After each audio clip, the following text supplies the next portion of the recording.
Southeast Radio's Business Matters with Karl Fitzpatrick. Southeast Radio. Well, Love Irish Food, in conjunction with PwC, has recently published the findings of its most recent barometer of the indigenous food and drink sector. So, is the impact of COVID and the war in Ukraine continuing to leave food and drink SMEs with a bad taste in their mouth, or is there a sense of optimism on the horizon? Kieran Rumley is the Executive Director with Love Irish Food, and he joins us now to tell us more. Kieran, before we discuss the Irish food and drink sector in more detail, I'd like to get an insight into your own background. Good morning, Karl. Pleasure to join you on the show. I've worked always in food and drinks for the last nigh on 40 years now at this stage in food and drink marketing with, well-known Irish food producers. And that's been my entire, career up to a point. And then for the last 11 years, I've been operating as Executive Director of Love Irish Food. Love Irish Food was founded in 2009 to support and promote Irish food and drink brands. And collectively, through our brand membership, we now represent about 14,000 employees. So how does Love Irish Food support its members within the food and drinks industry? Yeah, typically a good example in Wexford would be Cologne Farm, the yogurt brand, which joined as a member of Love Irish Food so that it could utilise the logo on its pack to highlight the fact that it's locally produced, locally sourced, with a very vertical trace of its origin right through to the farm.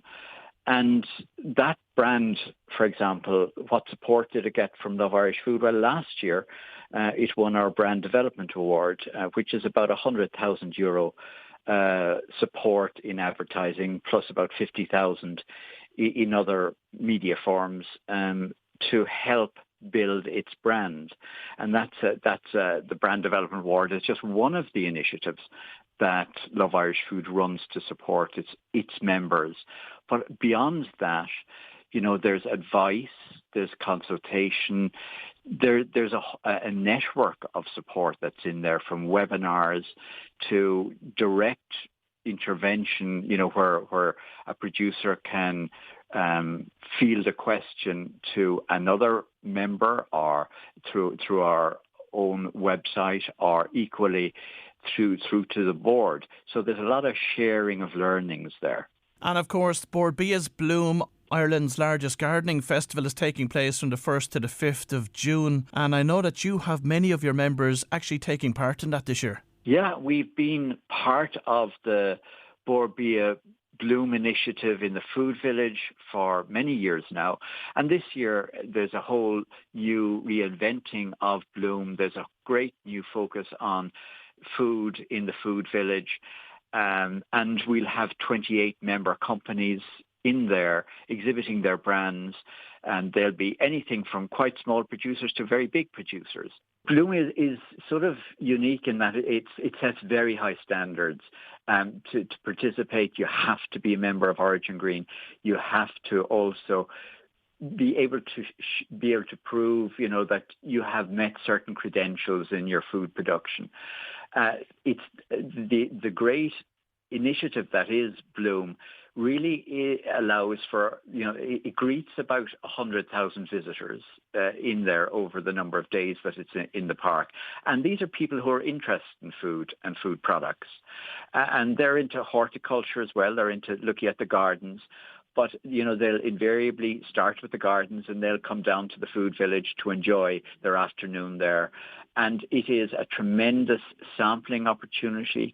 It's a great engagement because if somebody, for example, is producing a new product, developing a new product, and they want to assess it, a lot of companies, typical of that now might have been East Coast Bakehouse, that initially, launched and developed their products through sampling at Bloom to get the exact product to launch on the market. So you get a variety of companies with different objectives going there. And Kieran, I'd also like to touch upon the Love Irish Food initiative that you have with Tesco Ireland. Yeah, the initiative came about as a practical means of supporting member brands, Love Irish Food member brands in store. And so we created this retailer partnership. It's open to all retailers to become partners with Love Irish Food. And and Tesco became the first company to participate in this with us. And what it does, it allows for connection through Love Irish Food and its board into Tesco. It allows for, it is provided listings for smaller brands in there, whether that's regional or extending regional listings and distribution into a greater distribution, maybe from 30 stores into 60 stores and bigger as it goes up to 120 stores. But what Tesco have also provided is a tremendous forum to showcase member brands that wouldn't necessarily be there for producers in any other circumstance. So twice a year, they will feature on, maybe there's one coming up in September, for example. It'll be 1,000 off-fixture display units featured in Tesco, highlighting Love Irish Food member brands on those off-fixture display units. I mean, in any other context, a small to medium brand would not be able to afford to access this promotional presence in a store. And Kieran, in conjunction with PwC, Love Irish Food conducted an SME barometer about Irish SMEs in the food and drink sector. So what is the current sentiment amongst those businesses at present? I suppose the best way to put it, Karl, is cautious optimism. Last year, we've been running this barometer for 4 to 5 years. And last year when we asked this a similar question about what are the primary threats and how people viewed those threats from a trading viewpoint, we got the unknown, the factor of the unknown, which is the escalating input costs being the primary threat to companies. Whilst input costs are still there as a major issue, we're seeing that about 50% are reporting that labour shortages are a key threat for future growth. And that's a very significant issue and understandable from the context that unemployment is at 4.5% at this stage. So trying to resource labour for production in the food industry is very problematic. And Kieran, generally speaking then, in relation to the rising costs that have been experienced by your own members, did they have to absorb them, or were they in a position to pass them on to both retailers and the hospitality sector? Yeah, it's a very good question. That what producers endeavoured to do was try to initially absorb cost.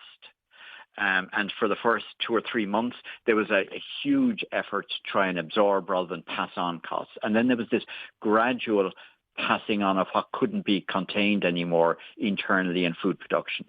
And so what we're now seeing, as certain input costs come down, we're seeing this lagged effect. And as a result, we're seeing that whilst energy costs have come down quite significantly, other costs like fertilizer are still very high and wheat prices are still very high. But we're beginning to see in food inflation at 12% that gradual decrease on a monthly basis, that will hopefully see inflation down to 4 or 5% at the end of this year. And of course, there is a constant need for businesses within that sector to continually invest in everything from equipment to technology and innovation. So from an investment perspective, Kieran, what are food companies' key priorities right now? Yeah, I mean, we saw, for example, in the PwC barometer with Love Irish Food, that achieving operational efficiencies is a number one area for investment. And that within that context, there is in the background to all of that a very high degree of focus on sustainability at shopper and consumer end and equally at producer end.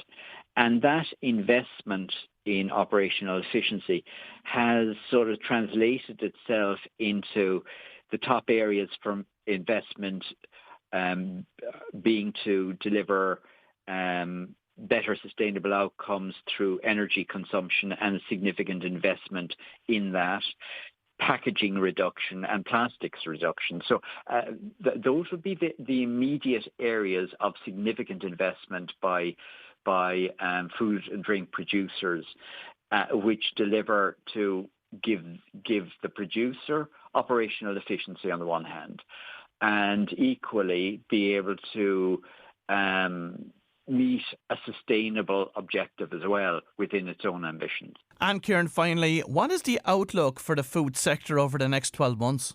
The interesting thing about our membership generally, Karl, is that it tends to be family run, but not exclusively. And it's generational. And as a result, what producers coming from that background generally look to the long term. It's all about the long term, trying to get over the hump of where we are into better times, where they can pass on the company to another generation. And so there is always a sense of determination to get to that point. There has to be an optimism that can be reached, but there has to be a pragmatism that, the day-to-day challenges that are met by food producers can be done so, and at the same time continue to be a profitable business. Well, if you've just tuned in, that was Kieran Rumley, the Executive Director with Love Irish Food, and I'd like to thank Kieran for sharing these insights with us this morning. Southeast Radio's Business Matters with Karl Fitzpatrick. South